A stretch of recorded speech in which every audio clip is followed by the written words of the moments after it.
नमस्कार। चलिए शुरू करते हैं एक और मज़ेदार सफ़र।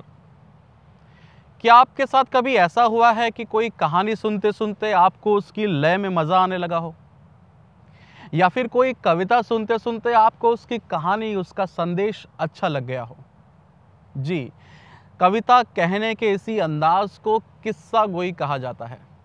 तो चलिए, मैं आज सबके समक्ष एक कविता लेके आया हूँ जिसका नाम है कटे हाथ, और कविता गोई के माहिर, इस कला के माहिर श्री अशोक चक्रधर जी ने इस कविता को रचा है। ये कविता एक सत्य घटना का नाटकीय रूपांतरण है।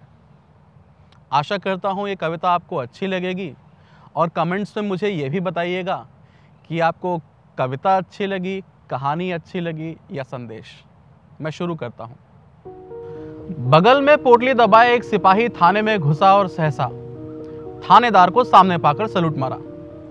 थानेदार ने पोटली की तरफ निहारा तो सलूट के चक्कर में पोटली भिज गई और उसमें से गाढ़ी सी कत्थई बूंद रिस गई। थानेदार ने पूछा, अबे इस पोटली में से क्या टपका रहा है?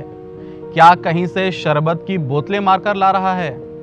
सिपाही बोला, हुजूर इसमें शरबत नहीं है। शरबत नहीं है?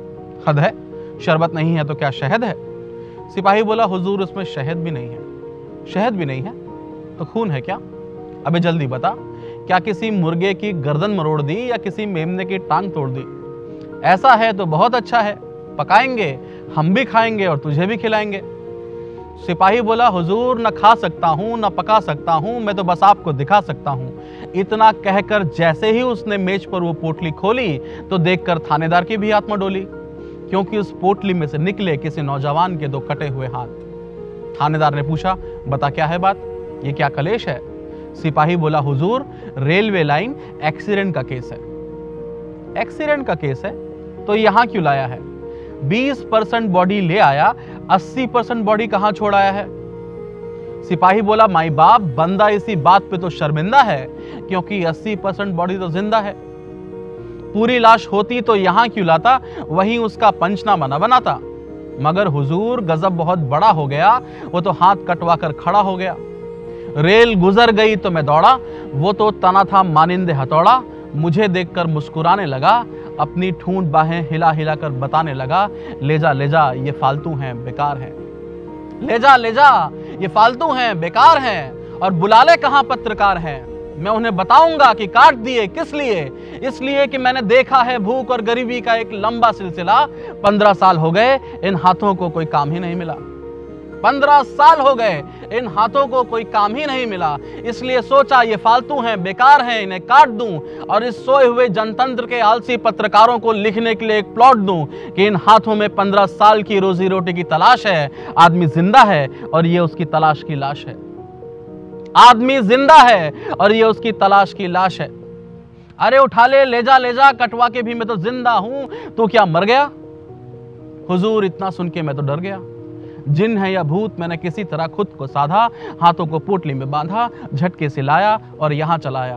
अब क्या करूं, इनकी रिपोर्ट कैसे बनाऊं, इनको जलाऊं या दफनाऊं? थानेदार बोला, मामला सीरियस है, लेकिन जलाने या दफनाने में काहे की बहस है? अरे नादान, आदमी जिंदा है तो दौड़ के जा और पूछ के आ, हिंदू है या मुसलमान? हिंदू है तो हाथों की चिता बना, मुसलमान है तो दफना।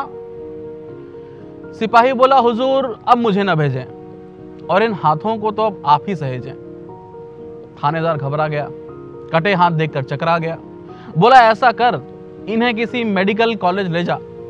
लड़के इनको देखकर नहीं डरेंगे, इनकी चीर फाड़ करके इनकी स्टडी करेंगे। पता नहीं दोस्तों इसके बाद क्या हुआ, लेकिन घटना ने मन को छुआ। अरे एक पढ़े लिखे नौजवान ने अपने दोनों हाथों को खो दिया, और सच कहता हूं, टाइम्स ऑफ इंडिया में एक दक्षिणी युवक के बारे में यह खबर सुनकर मैं रो दिया और सोचने लगा, इस खबर को पढ़कर हमारे देश के बड़े बड़े लोग शर्म से क्यों नहीं गड़ गए।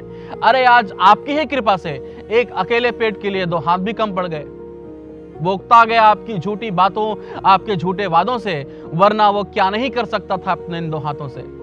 वो इन दो हाथों से किसी मकान का नक्शा बना सकता था, वो इन दो हाथों में बंदूक थामकर देश को सुरक्षा दिला सकता था, वो इन दो हाथों से कोई सड़क बढ़ा सकता था, वो इन दो हाथों से क्रेन द्वारा सामान चढ़ा सकता था, और तो और ब्लैक बोर्ड पर हाथ से हाथ लिखकर बच्चों को पढ़ा सकता था। मैं सोचता हूं इन्हीं हाथों से बचपन में उसने छमाही तिमाही सालाना परीक्षाएं दी होंगी, इन्हीं हाथों से प्रथम श्रेणी में पास होने की खबर लाया होगा, इन्हीं हाथों से खुशी का पहला लड्डू खाया होगा, इन्हीं हाथों में डिग्रियां सहेजी होंगी, इन्हीं हाथों से अर्जियां भेजी होंगी, और अगर काम पा जाता तो इन्हीं पूता, इन्हीं हाथों से मां के पांव भी छूता, खुशी के मौके पे डफली बजाता, रोते हुए बच्चे के गाल सहलाता, और किसी खास रात में दुल्हन का घूंघट उठाता। पर तूने तो काट दिए मेरे दोस्त, पर तू कायर नहीं है। कायर होता तो समूचा कट जाता, देश के रास्ते से हमेशा हमेशा को हट जाता। सरदार भगत सिंह जी ने यह बताने के लिए कि देश में गुलामी है पर्चे बांटे, और तूने यह बताने के लिए कि बेरोजगारी है अपने हाथ काटे। मैं कोई बड़ी बात कह रहा हूं ऐसा तो मुझे भ्रम नहीं है, मगर प्यारे तू किसी शहीद से कम नहीं है, और तेरी शहादत के पीछे लाखों बेरोजगार नौजवानों की कतार है, और उस पूरी कतार की यही पुकार है, हमारे भूखे नंगे परिवारों को रोजी रोटी का इंतजाम दो, हमें काम दो, हमें काम दो, हमें काम दो, हमें काम दो। धन्यवाद। जय हिंद। जल्द मिलता हूं एक नए वीडियो के साथ।